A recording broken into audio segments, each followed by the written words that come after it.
Now we're going to go in the way back machine now to a time that this is after Moses, after the escape from Egypt, and before King David. This is one of the most messed up times in the history of Israel. It was the time of the judges, and they were basically tribal leaders who, for one reason or another, came to power over the nation. And the last of these judges was an idiot. He was a tool. Samson was supposed to be a Nazarite, a man who was consecrated to God, took vows not to cut his hair, not to drink wine, not to touch dead people or animals. But the reality was that Samson did what he pleased. Vows were just words to him, and he broke them whenever he wanted. And the one thing that really caused Samson to stand out, though, was that he was an incredibly physically powerful man. He was a warrior leader, a brute who had like zero impulse control. Here's the story of Samson's marriage.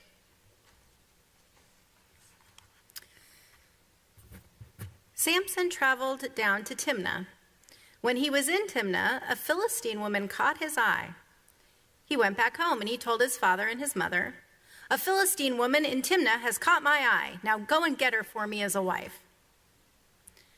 But his father and mother replied to him, "Is there no woman among your own relatives or among all our people that you have to go get a wife from the uncircumcised Philistines?" And yet Samson said to his father, "Get her for me, because she's the one I want." Okay then. His parents know their son, and they know that he has a temper. And when he doesn't get what he wants, bad things happen. So they travel down with him to get him a wife. And on the way, Samson got distracted by a dead animal. You know, it's easy, particularly when you've taken vows not to touch dead animals, to not touch dead animals when they're on the side of the road, particularly if it's a lion that's filled with bees. Samson was an idiot, but he thought he was pretty smart. And so he came up with this whole riddle that he thought was incredibly clever about the dead lion. And then after his wedding, he told the riddle and made a bet at his wedding reception that he thought nobody could figure out. Well, they did. He lost the bet. So he threw a temper tantrum, went to the neighboring city of Ashkelon, killed 30 people just to take their clothes and to bring those clothes back to make good on his debt. And then leaving his wife behind, he went back home to sulk at his parents' place. That's crazy kinfolk for you. Then he calmed down after a period of time, and he went back to Timnah to pick up his wife. But the people at Timnah, the family, thought that he had just left her there. So they had actually married her off again to the guy that was the best man at their wedding. Samson went nuts.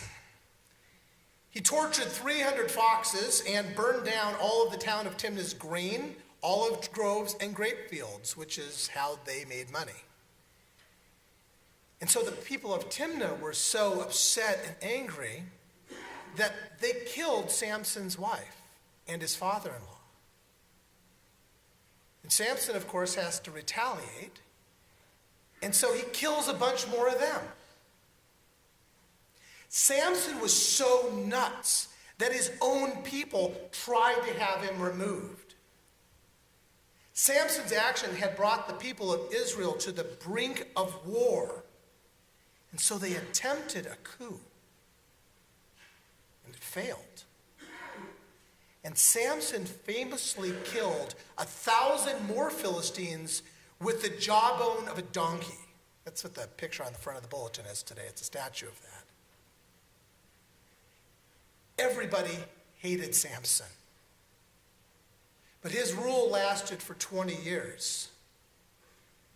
20 years of unrelenting war because of his lack of impulse control and need for revenge. Until the day came when an unlikely hero emerged. Now, I say hero because I think that she hasn't always gotten a fair shake. Samson fell in love with a woman in the valley of Sorek, whose name was Delilah. Now, Delilah is one of the few women in the Bible who's actually named. And the odd thing was, we don't know anything about her family. And that's really weird for an ancient time because, let's just say it, women were possessions of their fathers and then their husbands. You were who you were married to. So what's remarkable, that as far as we can tell, Delilah was an independent woman making her own way in the world. I can't even imagine, particularly at that time, how difficult that must be. We don't know whose side she was on, whether she was a Philistine or an Israelite, or maybe she was with an unaffiliated Canaanite. We have no idea. But we do know this, that after spending a night with a prostitute, good old Samson woke up and proclaimed his love for Delilah. It's Samson, what can you say? And his feelings did not go unnoticed. The rulers of the Philistines confronted Delilah and said to her, "Seduce him and find out what gives him such great strength, and what we can do to overpower him, so that we can tie him up and make him weak.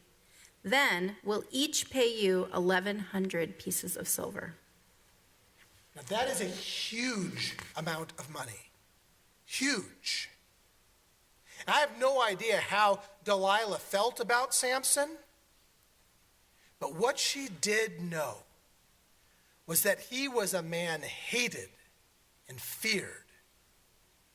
And his presence in her life put her in danger.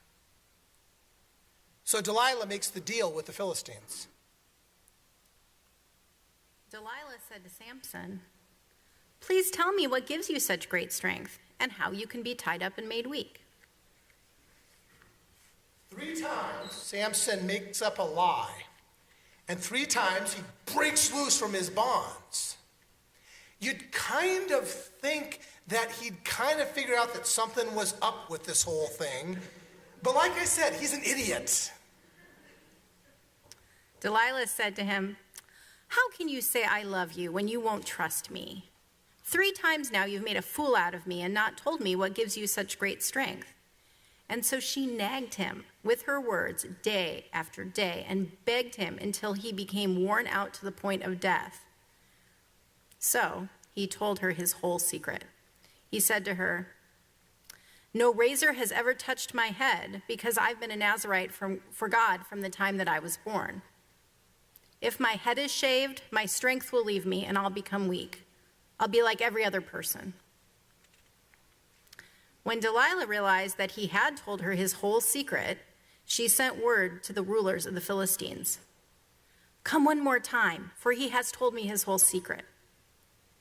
The rulers of the Philistines came up to her and brought the silver with them. She got him to fall asleep with his head on her lap. And then she called a man and had him shave off the 7 braids of Samson's hair. He began to weaken, and his strength left him.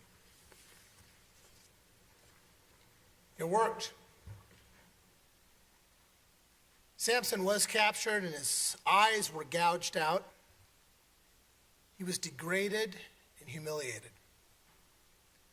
But in a fit of final revenge,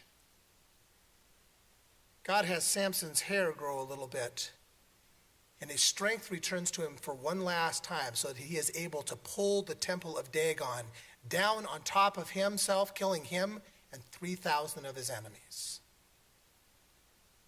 Thus ended the last judge of Israel. No one knows what happened to Delilah. With all that money, she had been set up for life. History hasn't been kind to her, though.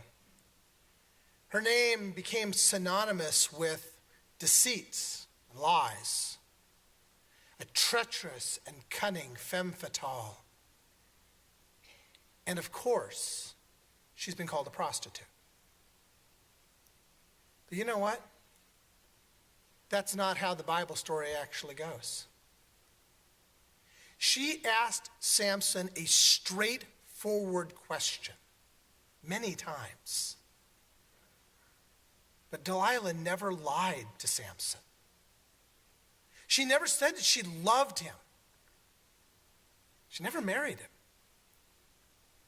She found herself in a relationship with a dangerous man who claimed to love her.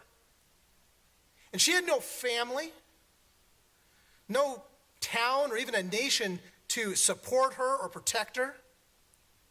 All that she had was her God-given wits to square off against Samson, who thought he was pretty smart. Delilah turned out to be his match. Delilah was a single woman trying to survive in a world that was more hostile than today. She saw an opportunity to secure her future and get out of a messed up situation, and she took it. Can you fault her for it? So I call her a hero. She played her part in bringing down a murdering brute who had no impulse control and who brought 20 years of war to two nations. God's Spirit may still speak to us through these ancient stories for better and for worse. There are still lessons for us today. Maybe there is something in them for strong, independent women who are trying to make their way in the world.